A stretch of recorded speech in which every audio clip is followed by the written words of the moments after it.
Is garlic just a cooking staple or a heart health powerhouse? For thousands of years, people have used garlic to heal. And now, science backs it up. Garlic can seriously protect your heart. So, what's the secret?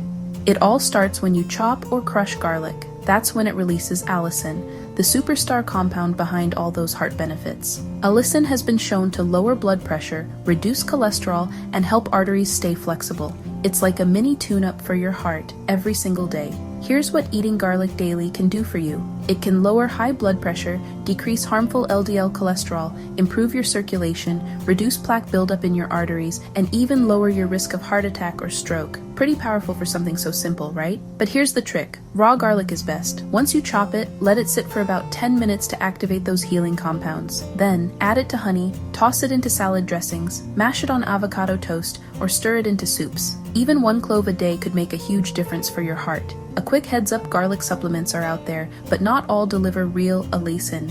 Always check the label. And if you're on blood thinners, talk to your doctor first. I hope this helped. Give the video a thumbs up and share it with someone who loves garlic or needs to. Subscribe for more healing food tips every week. Your health starts on your plate.